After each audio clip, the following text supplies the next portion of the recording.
I mostly read public domain books here on Glenn Reads Books to You, and they were written a long time ago, so they're usually racist, or sexist, or bigoted, but in there somewhere is a story, and that's why those stories are famous. Other times, I read works from independent authors, and they're delightfully not racist, but they might have adult language or adult situations, like, making sex. So that's your warning, but I'm sure you're grown up enough to handle it. Don't write to me complaining. Oh boy, everyone's seen the Barbie movie but me, and I love Matchbox 20, which I heard plays a big role, and I can't wait to... Oh, god damn it. Fine, take a seat, you little idiot. I guess I'll go see the movie later and not get home till like 11:30 tonight. But welcome to the Glenn Reads Books to You mansion. It's a fun little bit where I pretend to live in a mansion and not just recording in my basement. This is where I read the hottest public domain books, short stories. This week, we're going to read chapters 7 and 8 of Wind in the Willows by Kenneth Grahame. Want to hear a little bit about the author? Sure you do, you inquisitive little man. Kenneth Grahame was born March 8th, 1859, and died on July 6th, 1932. Kenneth Grahame was a British writer born in Edinburgh, Scotland, and he's best known for the classic children's book The Wind in the Willows, as well as the lesser-known turds like The Reluctant Dragon, and that's about it. Want to hear some fun facts? Sure. We already know that he based the character of the Toad on his son. Let's learn a little bit more about the son and his relationship to him. Alistair was born prematurely in 1900 with a congenital cataract that left him blind in his right eye with a severe squint in his left.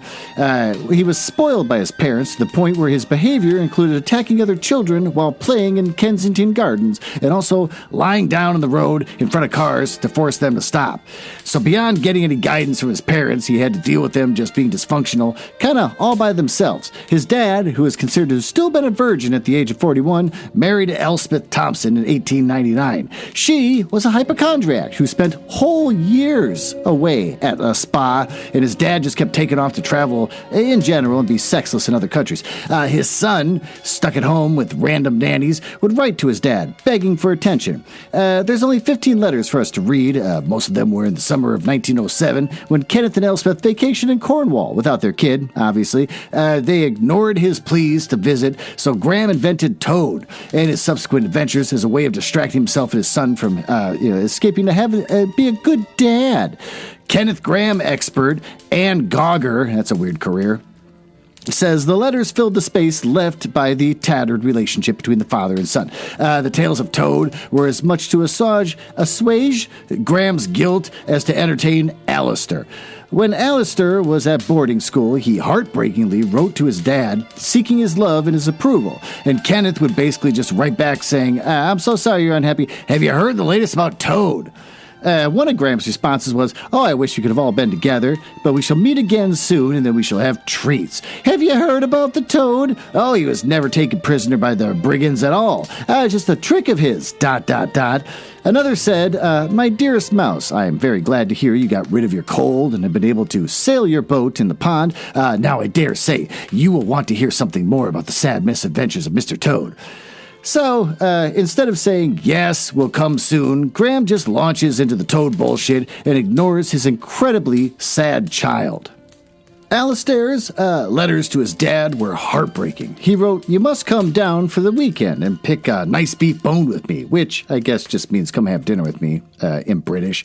His parents must have been nearby where they could have gone to see him, but nope. Later he says, I can't pick a beef bone by post, and the poor kid just flat out says, can you just come here? Please do. Then, what do you mean by not coming down for the weekend to pick a bone with me? So the poor kid's begging his dad to at least have dinner with him, and all he's asking for is a weekend. But in response, it's just more crap stories about the frog, and his dad writing, no doubt you have met some animals that have read about Toad's adventures since he was dragged off to prison by the constable. Because of Alistair's disability, his existence was miserable and lonely. On May 7, 1920, after dining in college, he lay face down on a railway track leading across Oxford's Port Meadow and was decapitated by the train. which is so hard to think about. The poor kid was probably bullied at school, and he has had a hard life because of being spoiled and everything. He was just kind of miserable to be around, I think, for other people. And then when he reaches out to his parents for some kind of kindness, he's rejected there too. Sadly, the only acknowledgement that this poor child got was after his death. Oxford University began for the first time in its history to make a provision for disabled students. And don't forget from the last episode, his mom tried to claim being the inspiration for the characters in The Wind of the Willows when Kenneth had died. But in reality, the only inspiration was Toad being modeled after his son. Even when he wrote letters to his son to claim or to calm his feelings of being rejected, it was just stories of this idiot character. If Alistair knew that while reading the responses to his cries for help, it's just horrible. So thankfully, after that, Graham's career as a writer was over. He died at age 73 in 1932 after suffering a brain hemorrhage. But like every children's author I've learned about since starting this podcast, no one knows what a monster he was. And his stories make other kids that he feels no emotional responsibility to just real happy. Oh, thank God for the grandfather clock. Well, why don't we ignore everything I just said and enjoy chapters 7 and 8 of this story. I'll meet you down in the library.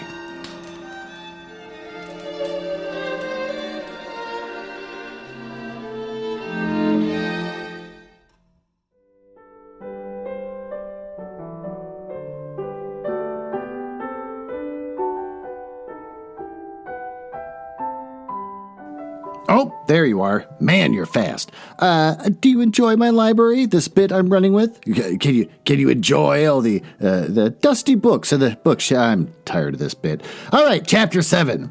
The Piper at the Gates of Dawn. The willow wren was twittering his thin little song, hidden himself in the dark selvage of the riverbank. Not looking that up. Although it was past 10 o'clock at night, the sky still clung to and retained some lingering skirts of light from the departed day. And the sullen heats of the torrid afternoon broke up and rolled away at the dispersing touch of the cool fingers of the short midsummer night. Mole lay stretched on the bank, still panting from the stress of the fierce day that had been cloudless from dawn to late sunset. And he waited for his friend to return. He had been on the river with some companions, leaving the water rat free to keep an engagement of long standing with Otter. And he had come back to find the house dark and deserted, with no sign of Rat, who was doubtless keeping it up late with his old comrade. Well, it was still too hot to think of staying indoors, so he lay on some cool dock leaves and thought over the past day and its doings, and how very good they all had been. Rat's light footfall was presently heard approaching over the parched grass. The blessed coolness, he said, and he sat down, gazing thoughtfully into the river, silent and preoccupied. You stayed to supper, of course, said Mole presently.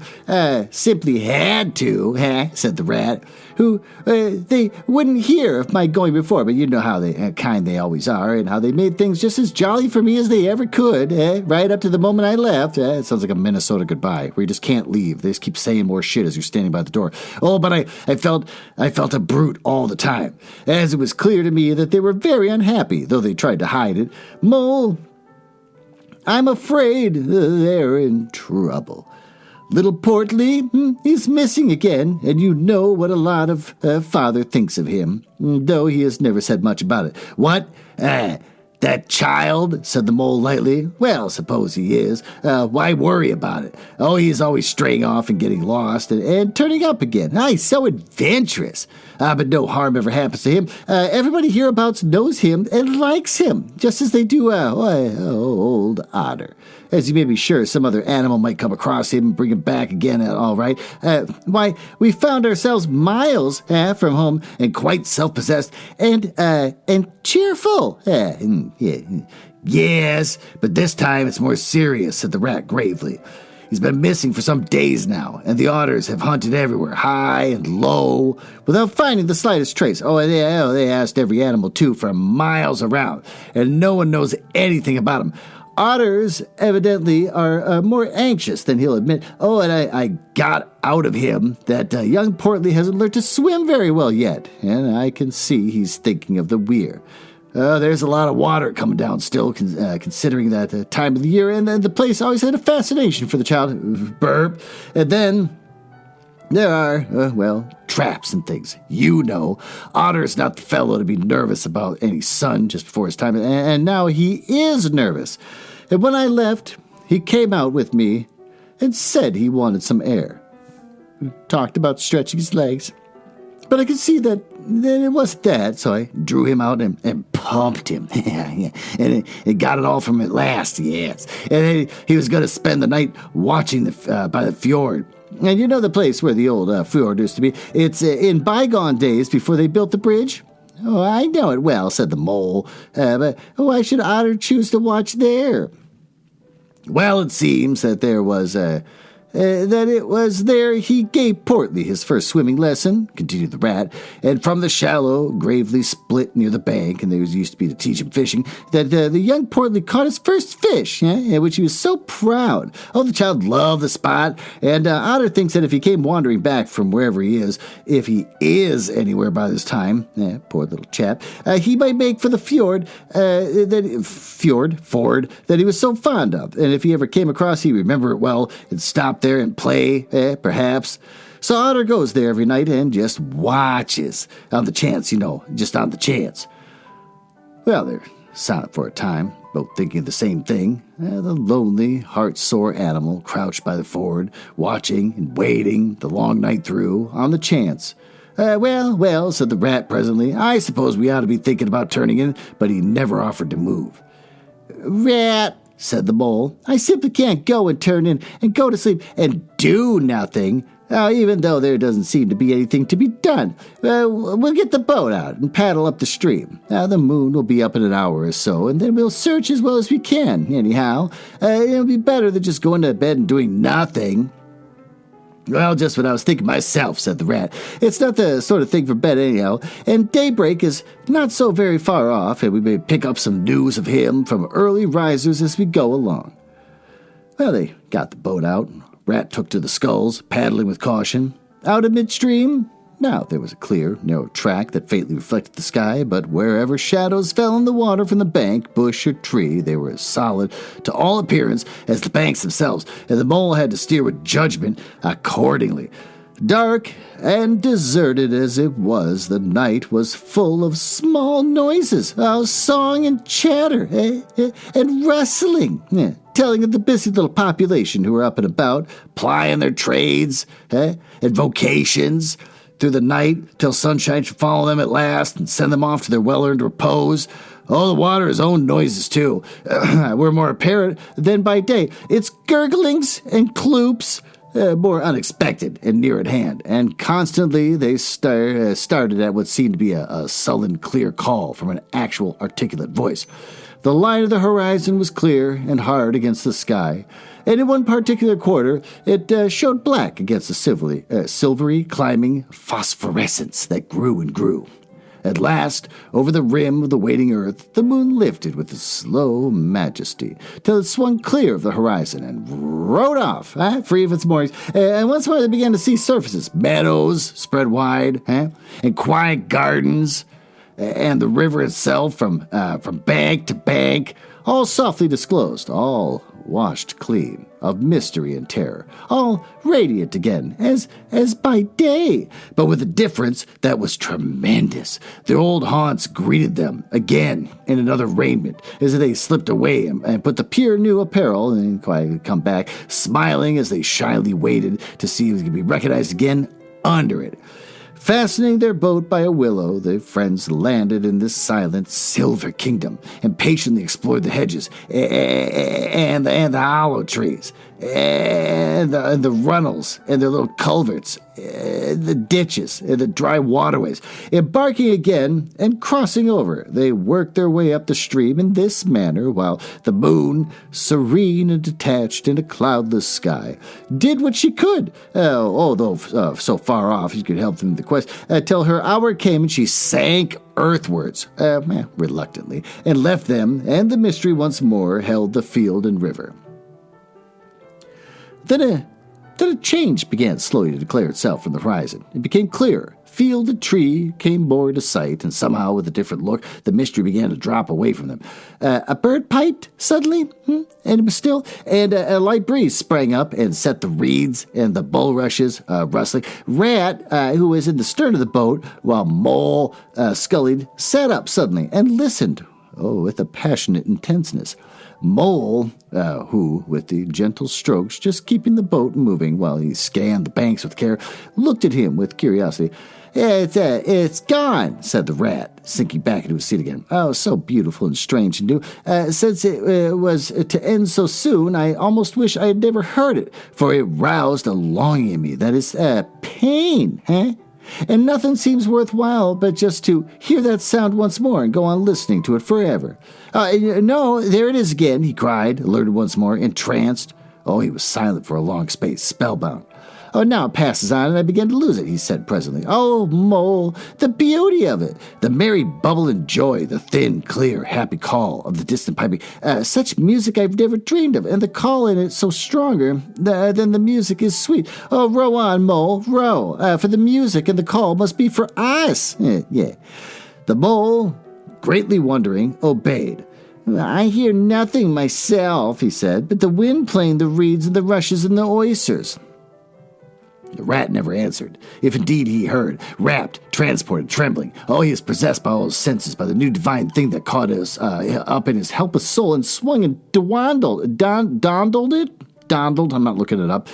A powerless but happy infant in a strong, sustaining grasp.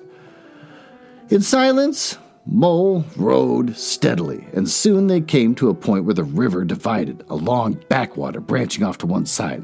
And with a slight movement of his head, Rat, who had long dropped the rudder lines, directed the rower to take the backwater. The creeping tide of the light gained and gained, and now they could see the color of the flowers and the gemmed water's edge. Clear and clear still, cried Rat joyously. Now you must surely hear it. At last, I see you do. Breathless and transfixed, the Mole stopped rowing as the liquid ran. The glad piping broke on like a wave.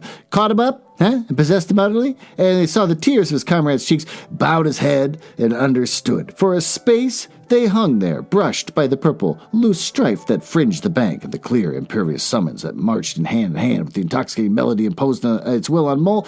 In the melancholy he bent his oars again. The light grew steadily stronger, but no birds sang as they were wont to do at the approach of dawn. But for the heavenly music was all marvelously still. On either side of them, as they glided onwards, the rich meadow grass seemed that morning of freshness and a greenness insurpassable. And neither they had noticed the roses so vivid, the willow herb so riotous, the meadows sweet, so odorous and pervading.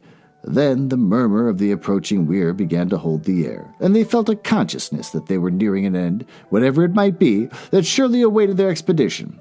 A wide half-circle of foam and glinting lights and shining shoulders of green water, the great weir closed the backwater from bank to bank, troubled all quiet surface with a twirling of eddies and floating foam streaks, and the dead end of all the sounds, and the solemn, the soothing rumble. In the midmost of the stream, embraced by the weir's shimmering arms spread, a small island laid anchored, fringed close with the willow, the silver birch, and antler, reserved, shy, but full of significance. It hid whatever it might hold behind a veil, keeping it till the hour should come, and with the hour, those who were called and chosen. Slowly, but with no doubt hesitation whatsoever, and in something so solemn expediency, the two animals passed through the broken tumultuous water and moored their boat at the flowery margin of the island. In silence they landed and pushed through the blossom and scented herbage, and undergrowth that led up the level ground, till they stood in a little lawn of a marvelous green, set round with nature's own orchid trees, crabapple, wild cherry, and sloe. Not looking it up. This is the place of my song dream, the place the music played to me, whispered the rat, as if in a trance. Here, in this holy place, here, if anywhere, surely we shall find him. Then suddenly the mole felt a great awe fall upon him, an awe that turned his muscles to water, and bowed his head and rooted his feet to the ground. Oh, as panic terror. Indeed, he felt wonderfully at peace and happy, but it was with an awe that smote and held him, and without seeing, and he knew it could only mean that some august presence was very, very near. With difficulty, he turned to look for his friend and saw him at his side, cowed, stricken, and trembling violently, and still there was an utter silence in the populous bird-haunted branches around them, and still the light grew and grew. Perhaps he would never have dared to raise his eyes, but that, through the piping, was now hushed, and the call of the summons seemed still dominant and imperious. He might not refuse. Were death himself waiting to strike him instantly, once he looked with a mortal eye on things rightly kept hidden? Trembling, he obeyed and raised his humble head. And then, in that other clearness in the imminent dawn, while nature flushed with fullness and incredible colour, yes, it's a British version of the word color, seemed to hold her breath for the event. Oh, he looked in the very eyes of the friend and helper and saw the backward sweep the curved horns, gleaming of the glowing daylight, saw the stern, hooked nose between the kindly eyes that were looking down on them humorously, while the bearded mouth broke into a half-smile at the corners, saw rippling muscles on the arm that lay across the broad chest, and a long, supple hand still holding the panpipes that only had fallen away from the parted lips. He saw the splendid curves of the shaggy limbs, disposed in majestic ease on the sward, saw, last of all, nestling between the very hooves, sleeping soundly in entire peace and contentment, the little round podgy, childish form of the baby otter. Oh, all of this he saw for one moment, breathless and intense and vivid on the morning sky. And still as he looked, he lived. And still as he lived, he wondered. Rat, he found breath to whisper, shaking. Are you afraid? Afraid, murmured the rat, his eyes shining with unutterable love. Afraid of him? Oh, never, never. And yet, oh, mole, I am afraid. And then the two animals crouching on the earth bowed their heads and did worship. Sudden and magnificent, the sun's broad golden disk showed itself over the horizon, facing them. And the first rays shooting across the level water meadows took the animals full in the eyes and dazzled them. And then they were able to look once more. The vision had vanished, and the air was full of the carol of birds that hailed the dawn. As they stared blankly in dumb misery and deepening as they slowly realized all they had seen and all they had lost, a capricious little breeze, dancing up from the surface of the water, tossed the aspens, shook the dewy roses, and blew lightly and caressingly in their faces. And with its soft touch came instant oblivion. And for this, the last best gift of that kindly demigod is careful to bestow upon them who has revealed himself in their helping, the gift of forgetfulness. Lest the awful remembrance should remain and grow and overshadow mirth and pleasure, the great haunting memory should spoil all of their lives. So the little animals helped out their difficulties in order that they should be happy and lighthearted as before. Mole rubbed his eyes and stared at Rat. He was looking about him in a puzzled sort of way. I beg your pardon. What'd you say, Rat? He was asking. I think I was only remarking, Rat said slowly, that this was the right sort of place, that here, if anywhere, we should find him. Oh, and look, why, there's a little fellow. And with a cry of delight, he ran toward the slumbering Portly. The mole stood for a moment, held in thought, as one weakened suddenly from a beautiful dream, who struggles to recall it and can recapture nothing but a dim sense of the beauty of it. Ah, the beauty. Till that, too, fades away at its turn, and the dreamer bitterly accepts the hard, cold waking and all its penalties. So Mole, after struggling with his memory a brief space, shook his head sadly and followed Rat. Portly woke up with a joyous squeak, and wriggled in pleasure at the sight of his father's friends, who had played with him so often in the past days. In a moment, however, his face grew blank, and then he fell to hunted around in circles with pleading whine, as a child that has fallen happily asleep in his nurse's arms and wakes up to find himself alone and laid in a strange place and searches corners and cupboards and runs from room to room, despair growing silently in his heart. Even so, Portly searched the island and searched, dogged and unwearying, until at last the black moment came for giving it up and sitting down and just crying bitterly. The mole ran quickly to comfort the little animal, but Rat, lingering, looked long and doubtfully at certain hoof marks deep in the sward. "Oh, some great animal has been here," he murmured slowly and thoughtfully, and stood musing. His mind strangely stirred. "Come along, Rat," said the mole. "Think of poor Otter, waking up there by the fjord."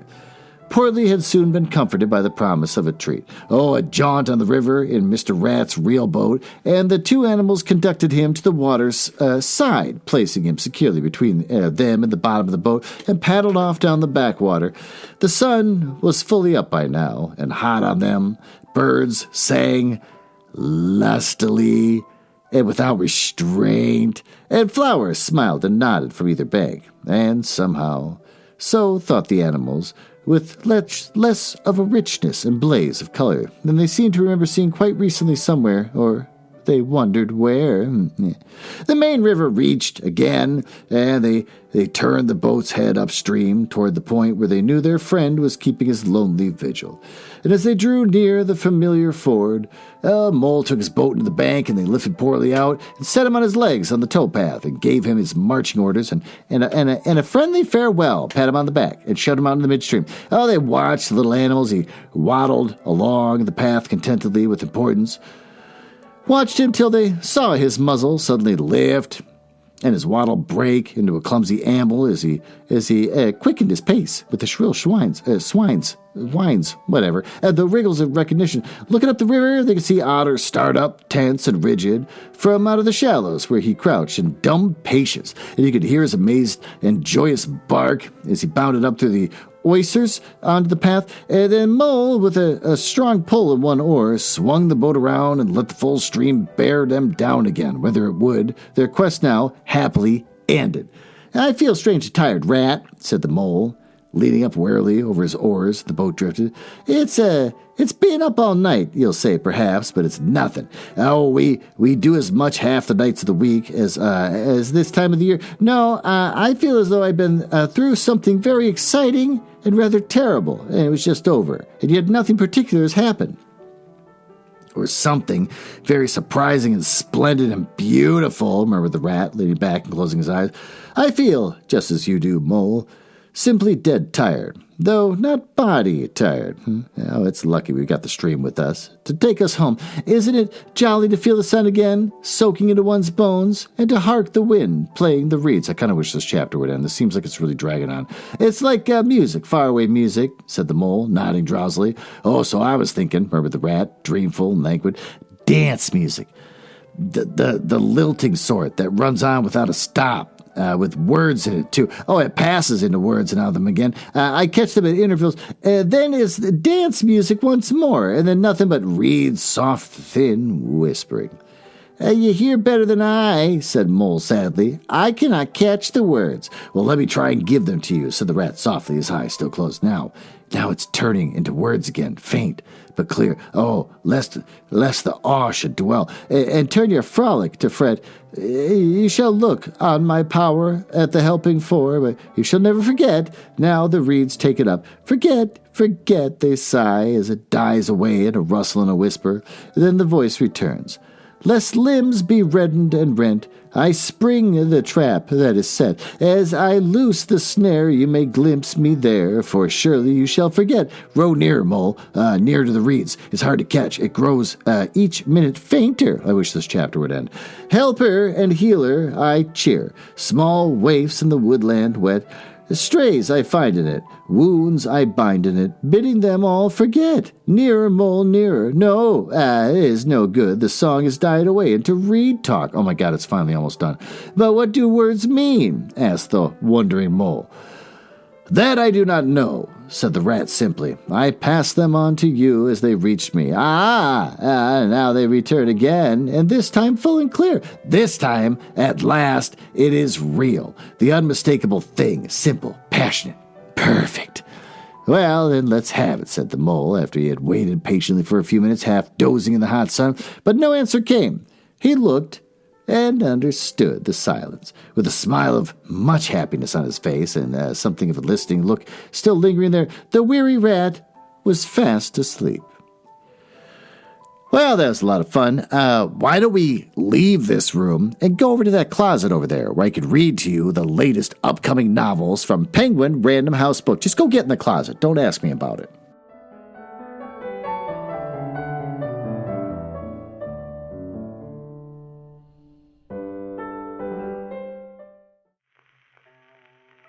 No, well, there you are. Why don't you get yourself settled? And do you hear me playing this piano to you sweetly, softly, as I tell you about Italian Wine by Shelley Lindgren? Oh, Italian wine, you want to learn more about it? Sure you do. It's a journey through all 20 regions of Italy to discover the grapes, the terrain, the historical techniques that have influenced modern Italian winemaking in this accessible and stunning guide to the Italian wines. Quote, a brilliant look into the past, present, and future of wine and food in Italy. Brigitte Parr, owner-operator of Filet and Farm, and the author of Secrets of Sommeliers and the Sommelier's Atlas of Taste. From award-winning sommelier Shelley Lindgren, who has long been recognized and now knighted. It just goes to show anyone can get knighted for any reason. If you could be like a musician, you're just going to get knighted. If you're just a person in England that happens to be known for something, you get knighted. It doesn't seem to matter anymore. For her promotion of lesser-known Italian wines, and acclaimed cookbook author Kate Leahy comes a user-friendly and charming guide to Italian wines. 2 decades in the making. Yeah. And the dynamic storytelling duo takes you through a beautifully photographed and delightfully comprehensive journey to understand what Italian wine looks like today. Oh, the makers shaping the industry, the innovative ways farmers are adapting to climate change, oh, Jesus, and the history that paved the path for this current movement. Travel vicariously through all 20 regions with Leahy and Lindgren and expand your palate beyond Chianti, Pinot Grigio, and Lambrusco. Immerse yourself in the untold stories of how ancient winemaking techniques, the shifts of power, and the movement of families, and the terrain and climate have influenced modern Italian winemaking. The curiosity and passion Lindgren and Leahy have is infectious and inviting. Oh, and it'll leave you with a buzz and a richer understanding of the country's wines.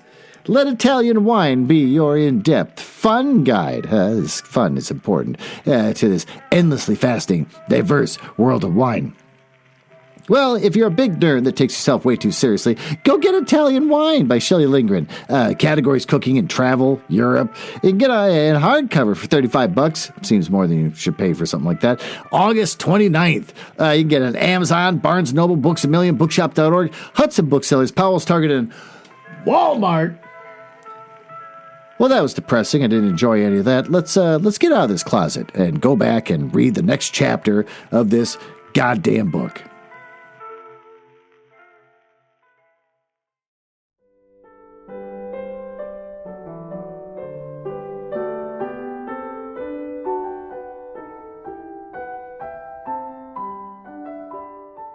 Okay, well, now we're back and settled. That was pretentious, much like being a Kenneth Grahame specialist, as we learned at the beginning of the show. Who wants to be that? Who wants to be a specialist of a horrible person who hates sex, doesn't like his wife, treats his kid like crap?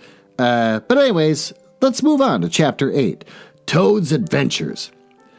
When Toad found himself immured in a dank and noisome dungeon, and knew that all the grim darkness of a medieval fortress lay between him and the outer world of sunshine and well-metalled high roads where he had lately been so happy, disporting himself as if he had been brought up every road in England, he flung himself at full length on the floor and shed bitter tears and abandoned himself to dark despair. This is This is the end of everything, he said. At least it is the end of the career of Toad, which is the same thing. The popular and handsome Toad, the rich and hospitable Toad, the Toad so free and careless, and debonair. How can I hope to be set at large again, he said. Who would have imprisoned so justly for stealing so handsome a motor car in such an audacious manner, and for such a lurid and imaginative cheek bestowed upon such a number of fat, red-faced policemen? Here his sobs choked him. Stupid animal that I was, he said, and now I must languish in the dungeon till people who were proud to say they knew me have forgotten the very name of Toad. Oh, wise old badger, he said. Oh, clever, intelligent rat, and sensible mole. What sound judgments, what a knowledge of man and matters you possess. Oh, unhappy and forsaken Toad. With lamentations such as these, he passed his days and nights for several weeks, refusing his meals or intermediate light refreshments through the grim and ancient Galliere, knowing that Toad's pockets were well lined, frequently pointed out that many comforts and indeed luxuries could be arranged and sent in at a price from outside. Now the Galliere had a daughter, a pleasant wench, and good-hearted, who assisted her father in the lighter duties of his post. She was particularly fond of animals, and besides her canary, whose cage hung on a nail in the massive wall of the keep by day, the great annoyance of prisoners who relished an after-dinner nap and was shrouded in anti-mascar. I'm not looking it up. I'm not looking at any of these words up. I got to move forward. The parlor table at night. Oh, she kept several piebald mice and a restless revolving squirrel. This kind of kind-hearted girl, pitying the misery of Toad, said to her father one day, "Father, I can't bear to see that old beast so unhappy and getting so thin.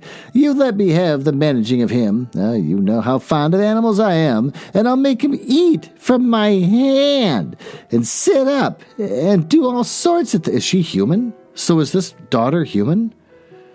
Okay, all right. Again, the worlds are mixing and nothing makes sense. So I think I'm gambling that she's human. Her father replied that she could do what she liked with him. He was tired of Toad and his sulks and his airs and his meanness, so that day she went on an errand of mercy and knocked at the door of Toad's cell. Now cheer up, Toad, she said coaxingly in entering. And sit up and dry your eyes and be a sensible animal, and do try to eat a bit of dinner. See, I brought you some of mine, hot from the oven. That was Bubble and Squeak, between two plates, and its fragrance filled the narrow cell. The penetrating smell of cabbage reached the nose of Toad. This is all horrible stuff. First of all, it's a British thing. I've heard of Bubble and Squeak before. I have no idea what it is, but I hate the name. The name sounds silly and dumb, like a baby would say that. And then also, boiled cabbage is a horrible smell. The penetrating smell of cabbage reached the nose of Toad as he lay prostrate in his misery on the floor, and he gave an idea for a moment that perhaps life was not such a blank and desperate thing as he imagined, but still he wailed and kicked with his legs and refused to be comforted. So the wise girl retired for the time, but of course a good deal of smell of hot cabbage remained behind, as it will do, because it smells like horse shit. It's horrible. And Toad, between sobs, sniffed and reflected, and gradually began to think new and inspiring thoughts of chivalry and poetry, and deeds to be done, of broad meadows, and cattle browsing in them, that's weird, raked by the sun and the wind, of kitchen gardens, and straight herb borders, and swarms snapdragon beset by bees, and of the comforting clink of dishes set down on the table at Toad Hall, of the scrape of chair legs on the floor as everyone pulled himself close up to his work.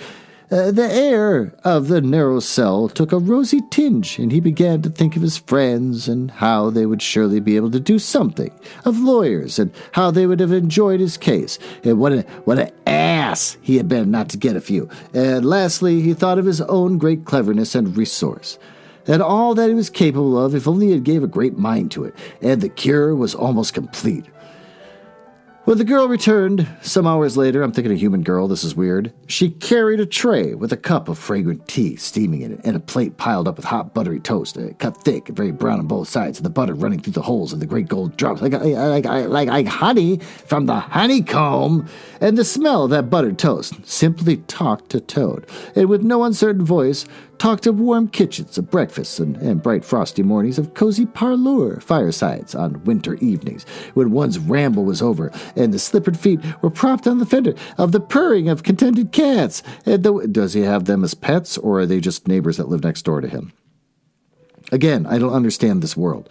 And the twitter of sleepy canaries. Toad sat up on end once more, dried his eyes, sipped his tea, and munched his toast, and soon began talking freely about himself, and the house he lived in, and his doings there, and how important he was, and what a lot of his friends thought of him.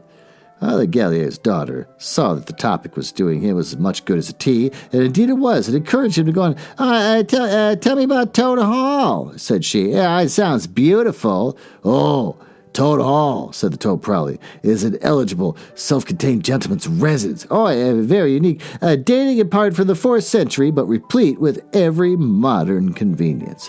Up-to-date sanitation. Yeah. 5 minutes from church, post office, and golf links suitable for big M dash. Bless the animal, said the girl, laughing. I don't want to take it. Tell me something real about it. But first, wait till I fetch you some more tea and toast. Well, she tripped away and presently returned with a fresh trayful. Toad, pinching the toast with avidity, his spirits quite restored to their usual level, told her about the boathouse and the fish pond and the old walled kitchen garden, and about the pigsties and the stables and the pigeon house and the hen house. So these other animals are just slaves to him? I don't understand this world. And about the dairy and the wash house and the china cupboards and the linen presses. Oh, she liked that bit especially. And about the banqueting hall and the fun they had there when the other animals were gathered around the table and Toad was at his best, singing songs, telling stories, carrying on generally. And then she wanted to know about his animal friends, and he was very interested in all that he had to tell her about them and how they lived and what they did to pass their time. Well, of course, she did not say she was fond of animals as pets, because she had the sense that Toad would be extremely offended. Would he? Because he's literally potentially keeping cats and birds as pets, and to him, they're, on the same level as him. I don't understand what's happening in this story. And when she said good night, having filled the water jug and shaken up his straw for him, Toad was very much the same sanguine, self-satisfied animal that he had been of old. He sang a little song or two, the sort he used to sing at his dinner parties, curled himself up in the straw, and had an excellent night's rest in the pleasantest of dreams. I have literally never been so satisfied with an evening or anything where I just started singing songs to myself. They had many interesting talks together, and after that, as the dreary days went on, the Gallier's daughter grew very sorry for Toad, and thought it was a great shame that a poor little animal, she's human, should be locked up in a prison for what seemed to be her very trivial offense. Toad, of course, in his vanity, thought that her interest in him proceeded from a growing tenderness, and that he should not help but half regretting that the social gulf between them was so very wide. Well, yeah, she's human, and she was like a comely lass, and evidently admired him very much. One morning the girl was very thoughtful, and answered at random, and did not seem to Toad to be paying proper attention to his witty sayings and his sparkling comments. Toad, she said presently, just listen, please. I have an aunt who's a washerwoman. There, said Toad, graciously and affably. Never mind. Think no more about it. I have several aunts who ought to be washerwomen. Yes. Do be quiet for a minute, Toad, said the girl. You talk too much. That's your chief fault. I'm trying to think, and you hurt my head. As I said, I have an aunt who's a washerwoman. She does the washing for all the prisoners in this castle. Oh, we try to keep any paying business of that sort in the family, understand? And she takes out the washing on Monday morning and brings it in on Friday evening. This is a Thursday. Now this is what occurs to me. You're very rich, at least you're always telling me so, and she's very poor. A few pounds wouldn't make any difference to you, and it would mean a lot to her. So now, I think if you were properly approached squared, I believe the word you animals use, you could come to some arrangement by which she would have let you have her dress and bonnet and so on. So is this human woman the size of a toad? Who is this girl? Is this girl also a toad? I'm guessing human, so the washerwoman's got to be human, which means she's like at least 5 feet tall, and this toad is 5 inches. I don't understand what's going on in this story. Nothing in this universe makes any sense. You're very alike in many aspects, particularly about the figure. So she's this human woman? All right, we're not, said the toad in a huff. I have a very elegant figure for what I am. So is my aunt, replied the girl, for what she is. But have it your way, you horrid, proud, ungrateful animal. When I'm very sorry for you and just trying to help you. Yes, that's all right. Thank you very much indeed, said the toad hurriedly. But look here. You wouldn't surely have Mr. Toad of Toad Hall going about the country disguised as a washerwoman. Then you can stop here as Toad, replied the girl with much spirit. I suppose you want to go off to coach and four. Honest Toad was always ready to admit himself in the wrong. You are a kind, clever girl, he said, and I am indeed a proud and, stupid Toad. Introduce me to your worthy aunt, and if you will be so kind, I will have no doubt that the excellent lady and I will be able to arrange terms satisfactory to both parties. Next evening, the girl ushered her aunt into Toad's cell, bearing his week's washing pinned up in a towel. Okay. The old lady, how big is he again? How big is this towel? Everything in this, I am upset. I don't understand the size of anything happening here. Are these humans? Are these real small humans? What animal is this girl and the aunt? Or are they just humans? Okay. The old lady had been prepared beforehand of the interview in the sight of a certain gold sovereigns that the toad had thoughtfully placed on the table in full view, practically completed the matter and left little further to discuss. In return for his cash, Toad received a cotton print gown, an apron, a shawl, and a rusty black bonnet. The only stipulation the old lady made being that she should be gagged and bound and dumped down in a corner. Not this by very convincing artifice, she explained, aided by a picturesque fiction, which she could supply herself, and she hoped to retain her situation, in spite of suspicious appearance of things. Toad was delighted with the suggestion. It would enable him to leave prison, and in some style, with a reputation for being a desperate and dangerous fellow untarnished. He readily helped the Gallier's daughter to make her aunt appear as much as possible the victim of circumstances over which she had no control. And now it's your turn, Toad, said the girl. Take off that coat and waistcoat of yours. You're fat enough as it is. Shaking with laughter, she proceeded to hook and eye him into the cotton print gown, arranged the shawl with a professional fold, and tied the strings of the rusty bonnet under his chin. You're the very image of her, she giggled. I'm sure you've never looked so half respectable in all your life before. Now, goodbye, Toad, and good luck. Go straight down the way you came up, and if anyone says anything to you, as probably they will, being but men, you can chaff back a bit, of course, but remember, you're a widow woman, quite alone in the world, with a character to lose. With a quaking heart, but as firm footstep as he could command, Toad set forth cautiously on what seemed to be a most harebrained and hazardous undertaking. But he was soon agreeably surprised to find how easy everything was made for him, and how humbled at the thought of both his popularity and the sex that seemed to inspire it were really another's. The washerwoman's squat figure and its familiar cotton print seemed a passport for every barred door and grim gateway. Even when he hesitated, uncertain as to his right turning to take, he found himself helped out of his difficulty by the wanderer at the next gate, anxious to be off to his tea, summoning him to come along for sharp and not keep him waiting there all night. The chaff and the humorous sallies which were of course had provide prompt and effective reply, formed, indeed, his chief danger. For Toad was an animal with a strong sense of his own dignity, and the chaff was mostly, he thought, poor and clumsy, and the humor of the sallies entirely lacking. However, he kept his temper, though with great difficulty, and suited his retorts to his company, and it was supposed his character is best to not overstep the limits of good taste. It seemed hours that he's a tiny little frog. Are these human men? Okay, I've got to move on from this. I have to learn to accept the mystery. Humans, frogs, giant people putting on giant outfits on tiny frogs. Everything just works out. People are sexually assaulting this frog as he's making his way. Okay, fine. Pleaded with a simulated passion for the one farewell embrace, but at last he heard the wicket gate and the great outer door click behind him. Felt the fresh air of the outer world. Again, also, he's escaping. He's going to go straight to Toad Hall. if Toad escapes, they find out Toad escaped, they're just going to go look for his home first. If anything, for clues. Not expecting to even find him just sitting there like an asshole. But he's going to do it, and apparently that's just going to be fine. This universe of animals and humans and crime is not well thought out. Dizzy with the easy success of his daring exploit, he walked quickly toward the lights of his town, not knowing in the least what he should do next. Only quite certain one thing: he must remove himself as quickly as possible from the neighborhood where the lady was forced to represent was so well known and so popular in character.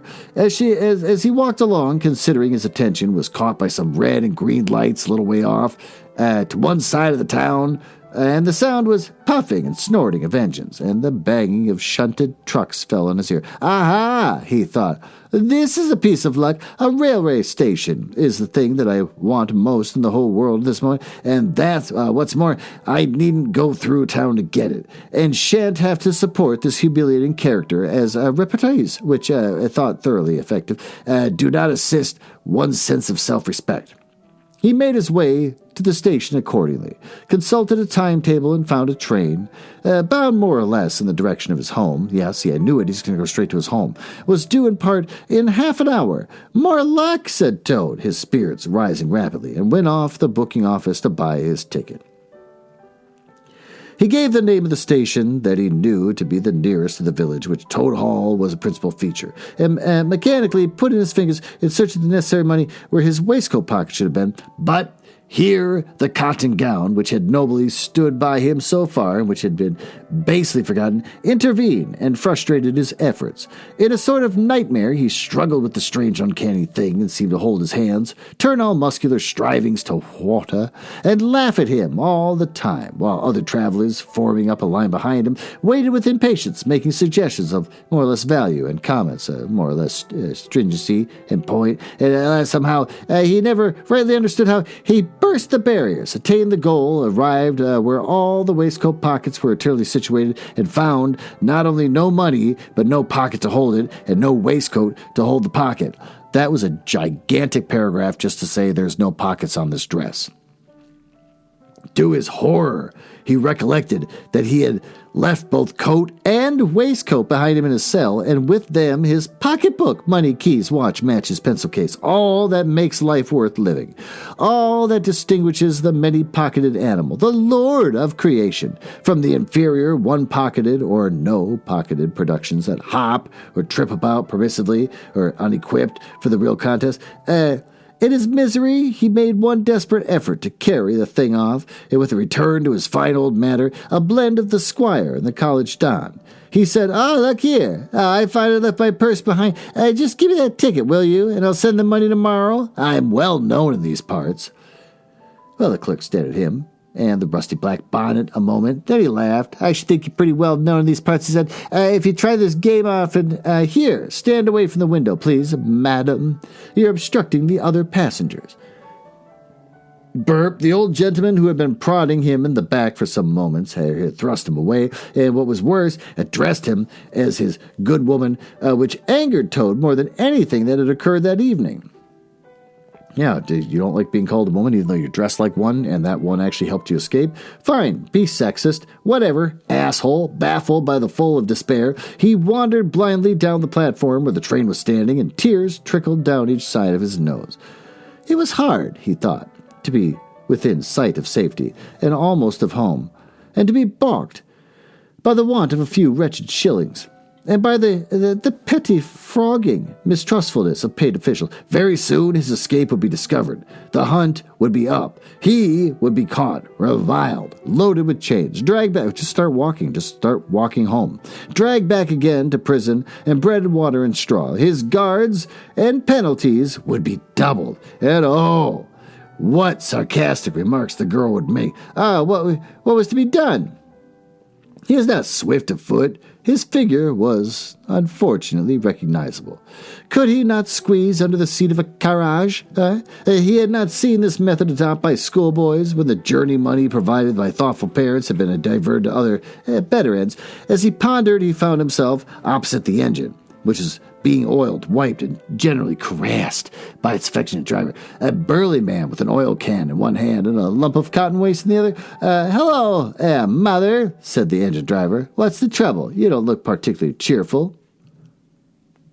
Oh, sir, said Toad, crying afresh. I am a poor, unhappy washerwoman, and I've lost all my money and can't pay for a ticket, and I must get home tonight somehow. And whatever I am to do, I don't know. Oh, dear. Oh, dear. Well, that's bad business indeed, said the engine driver reflectively. Lost your money, can't get home. Got some kids, too, waiting for you, I dare say. Oh, any amount of them, sobbed Toad. And they'll be hungry and playing with matches and upsetting lamps and the little innocents and quarreling and going on generally. Oh, dear. Oh, dear. Well, I'll tell you what I'll do, said the good engine driver. You're a washerwoman to your trade, says you. Very well, that's that. And I am an engine driver, as well as you may see, and there's no denying it's terribly dirty work. Uses up a power of shirts, it does, till my missus is fair tired of washing them. If you'll wash a few shirts for me when you get home and send them along, I'll give you a ride on my engine. And it's against company regulations, but we're not very particular about these sort of out-of-the-way parts. The Toad's misery turned into rapture as he eagerly scrambled up to the cab of the engine. Of course, he had never washed a shirt in his entire life, but he couldn't if he tried. Anyhow, he wasn't gonna begin, he thought, when I get safely to Toad Hall. Of course, that's where he's gonna get caught again and have money again and pockets put in. I'll send the engine driver enough to pay for quite a quantity of washing, and that'll be the same thing, or, I don't know, better. The guard waved his welcome flag. The engine driver whistled in cheerful response. And the train moved out on the station as the speed increased, and the Toad could see on either side of him real fields, trees and hedges and cows and horses all flying past him as he thought about how every minute was bringing him nearer and nearer to Toad Hall, and sympathetic friends and money to chink in his pocket, and his soft bed to sleep in, and good things to eat. In praise and admiration and recital of his adventures and his surpassing cleverness, he began to skip up and down and shout and sing snatches of a song. To the great astonishment of the engine driver, who had come across washerwomen before, at long intervals, but never one like this. Oh, they had covered many, many a mile, and Toad was already considering what he would have for supper as soon as he got home. Who's going to cook him? He can't cook. They've already established this frog can't cook. Does he still have people waiting at his place, just like waiting to make someone dinner? Who's paying these people? With a puzzled expression on his face, he was leaning over the side of the engine, and he listened hard, and he saw him climb onto the coals and gaze out over the top of the train, and then he returned and said to Toad, "It's very strange. We're the last train running in this direction tonight, yet I could have sworn that I heard another following us." Toad ceased his frivolous antics at once. Oh, he became grave and depressed, and a dull pain in the lower part of his spine, by his ass, communicating itself to his legs. Yeah, it's his ass. Made him want to sit down and try desperately not to think of all the possibilities. By this time, the moon was shining brightly, and the engine driver, steadying himself on the coal, could command a view of the line behind them for a long distance. Presently, he called out, I can see it clear now. It's an engine on our trails, coming along at a great pace. It looks as if we're being pursued. I don't think this ever existed in real life. I don't think one train chased after another train. Because what are they going to do? The train can't overtake the other one. You can't, the train in the back can't stop a train in the front. This is silly. Presently called, I can see clearly. Okay, the miserable Toad, crouching in the coal dust, tried hard to think of something to do, with a dismal want of success. Oh, they're gaining fast on us, cried the engine driver. Well, what does it matter? What's it going to do? They're going to ram you in the back? It's not going to do anything. And the engine is crowded with the queerest lot of people. Men, like ancient warders, waving halberds. Policemen in their helmets, waving truncheons.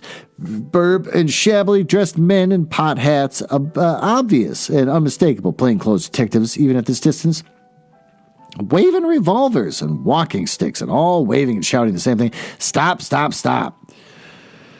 Then Toad fell on his knees among the coals, and raising his clasped paws. Do toads have paws? What do you call a toad's hands and feet?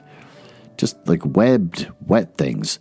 in supplication, cried, "Save me, only save me, dear kind Mr. Engine Driver, and I will confess everything. I am not the simple washerwoman I seem to be. I have no children waiting for me, innocent or otherwise. I am a toad, the well-known and popular Mr. Toad, a landed proprietor. I have just escaped by my daring and cleverness from a loathsome dungeon into which my enemies had flung me." This sounds like Donald Trump. "And if those fellows of that engine recapture me, it will be chains and bread and water and straw and misery once more for poor, unhappy, innocent Toad."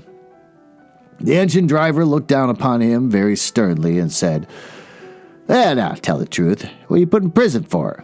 "No, it was nothing much," said poor Toad, coloring deeply. "I've only borrowed a motor car while the owners were at lunch. They had no need for it at the time. I didn't mean to steal it, really, but people, especially magistrates, take such harsh views of thoughtless and high-spirited actions."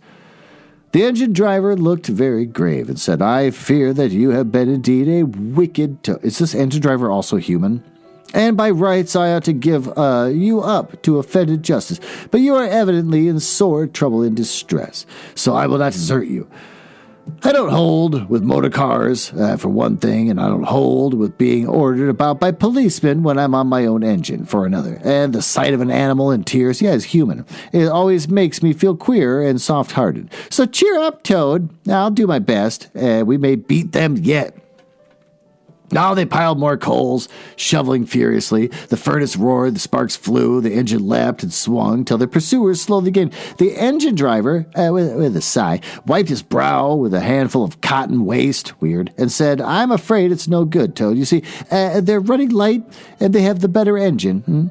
And there's one thing left for us to do, and it's your only chance, so attend very carefully to what I tell you. A short way ahead of us is a long tunnel, and on the other side of that, the line passes through a thick wood. Now, I will put on all speed while I can while we're running through the tunnel, but the other fellows will slow down a bit, naturally for fear of an accident. And when we're through, I will shut off the steam and put on the brakes as hard as I can." This sounds like a really dumb idea. "And the moment it's safe to do so, you must jump and hide in the wood before they can get through the tunnel and see you. Then I will go full speed again, and they will chase me if they like it, for as long as they like, as far as they like. Now mind, be ready to jump when I tell you." They piled on more coals, and the train shot into the tunnel, and the engine rushed and roared and rattled until at last they shot out the other end of the fresh air and the peaceful moonlight and saw the wood lying dark and helpful along the other side of the line. The driver shut off the steam and put on the brakes, and Toad got down on the step. And as the train slowed down to almost a walking pace, he heard the driver call out, "Now jump!" Toad jumped, rolled down a short embankment, picked himself up unhurt, scrambled into the wood, and hid. Peeping out, with his little peepers, he saw the train get up to speed again and disappear at a great pace. And then out of the tunnel burst the pursuing engine, roaring and whistling, her motley crew waving their various weapons and shouting, "Stop, stop, stop!" And when they were past, the Toad had a hearty laugh for the first time since he was thrown into prison.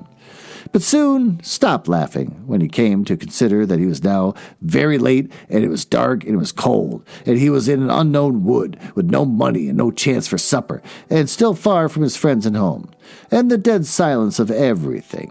After the roar, the rattle of the train was something of a shock.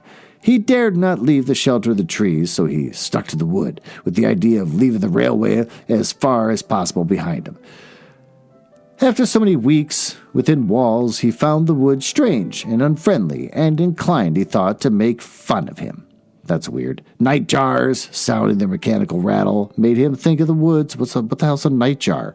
Full of searching warders closing in on him. An owl, swooping noiselessly toward him, brushed his shoulder with its wing, making him jump with the horrid certainty that it was a hand, and then flitted off, moth-like, laughing at its low ho, ho, ho. And when the Toad thought, in very poor taste, once he met a fox who stopped and looked him up and down in a sarcastic sort of way and said, "Hello, washerwoman, half a pair of socks and a pillowcase short this week. Mind it doesn't occur again," and he swaggered off, sniggering. Well, Toad looked about for a stone to throw at him, but he could not succeed in finding one, which vexed him more than anything. At last, cold, hungry, and tired out, he sought the shelter of a hollow tree, where, with branches and dead leaves, he made himself as comfortable at bed as he could and slept soundly till the morning. Well, that's the end of that claptrap. Why don't we go down to the smoking room and review what we just read?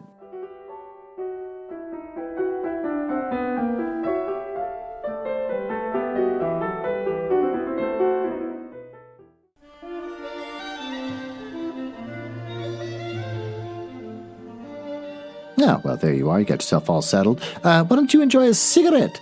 I don't have a pipe. I should probably get a pipe for this smoking room here, but I got cigarettes. I don't have cigars or anything. I should probably expand. Oh, damn it. I forgot about how my wife put birds down here. I don't know how they live. They have to have lung cancer. What do we learn in these two chapters? Well, Chapter 7 is a contrast to Chapter 6, where there's a crisis in the community. A Toad driving like an idiot needs to be stopped. You got Badger, leads the effort to contain him by stripping him down of his actual clothes and taking over his house while locking him up in a room, which is pretty extreme. But in Chapter 7, it's a different thing. The community comes together trying to look for Otter's kid and everything. And everything, even down to the weather, is there to aid them, with the moon being so bright that they're wandering around at night. It was as bright as day. They even get the help from a demigod who has watched over their little otter and played a tune to bring Mole and Rat over to pick them up, where one has the governance of the community to be cruel and dictator-like, the other has a benevolent nature as a god to guide them to the situation, and even erases their memories of its very existence. So it plays a hand without the world knowing of its role, as opposed to the other ones locking him up and making a big show out of it. And in Chapter 8, we just jump back to the dumb Toad. He's being a fuss. He refuses to eat until the jailer's daughter, who's probably human, feeds and takes care of him. Because of his status, she wants to free him and gets her aunt to play along, which also, if the aunt is human, doesn't make any sense. So in that instant, he goes from feeling like the biggest victim, refusing to eat from self-righteous indignation, to feeling like he's the coolest person on earth. And when he's in the woods, he's at his lowest again. This chapter spells out how Toad's attention is always at extremes and short-sighted. He never understands why he's in a situation that he created, and he either feels like a victim or triumphant depending on what's happening in the moment. We had to learn this. For what reason? I don't know. Just that the author based this character on his son because he's a cruel, heartless monster that treated his own son like crap. So with that, thanks for listening, and I will probably see you showing up at my place, stopping me from seeing the Barbie movie next week.